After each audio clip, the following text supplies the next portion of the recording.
Hello, and welcome to what will hopefully be the first of my monthly vlogs. In these videos, I'm going to tell you what I've been up to for the month, what I'm planning for the next month, and then we'll kind of revisit it and see how I got on with what I was planning to do. So, starting off January, New Year, New Army. Kind of wasn't the plan, but we had some nice stuff traded into the shop over Christmas, and it seemed a good opportunity to miss. So, I started an Imperial Knights army. In the initial trading, we had 3 Knight Questoris and 6 Armigers. All of them in a little worse for wear, but they cleaned up quite quickly and quite nicely. Decided I was going to do them all in Hawkshroud colours, so yellows and blacks. I found a very quick and easy yellow recipe, which I will go through very shortly. I'll explain how I did those. During my tidy up process at the end of it, when I was trying to find some other bits and pieces ready for the following month, I actually discovered I had 2 more Knight Questoris, and weirdly, parts to make some of the Canis Rex Imperial Knight. I'm not entirely sure where I got those bits from, but I found the knee, I found the tilt shield, and then I found a random faceplate and got a couple of transfers. But I made an approximation of the Canis Rex Imperial Knight. So here's how I painted the Imperial Knights yellow.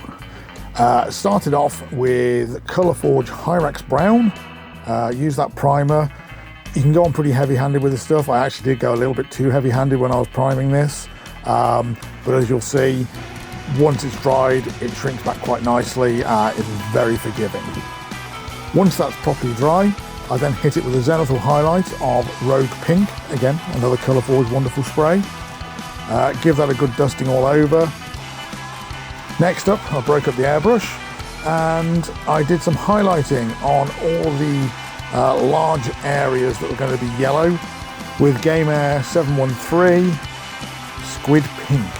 I did 2 passes with this, so I did it first of all just to kind of decide where all the different highlight parts were going, and then hit it a second time once that was dry, just to really boost up the colour. Once that was dry, there was a simple case of Citadel Colours Contrast Bad Moon Yellow. So I went over the whole thing with that, again through the airbrush, and it gives you this lovely, nice bold yellow where all the squid pink areas are. Then it almost goes down to a brown in the recesses, where the pink is a bit darker. Quick, easy, anyone can do this. You don't necessarily need an airbrush for it, you can always do it with just a paintbrush, but the results, I think, are very good. So, what have we got planned for February? Well, I've got a couple of commissions lined up.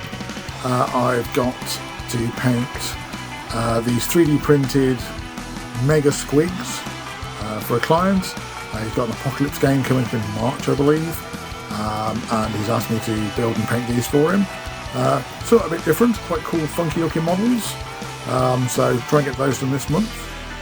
Also I have a commission for one of these sky lanterns from the Grand Cathay Old World range. Really love a lot of the models in this range. At some point I will be doing an army for myself, but initially this is just a commission. He wants it to look like it's glowing from the inside, and we've kind of been backwards and forwards talking about exactly how we want that to happen. I've got a few ideas, so we'll see how that goes. And also the thing I was actually looking for my February project to just kind of finish off my Imperial Knights was the Knight Porphyrion kit from Forge World. I was very lucky to get one of these. It's a beautiful model, everything about it I love. So, join me at the end of February and we'll see how I got on with these different commissions. There may also be some other little surprises along the way as well. We'll see. Okay, see you all soon!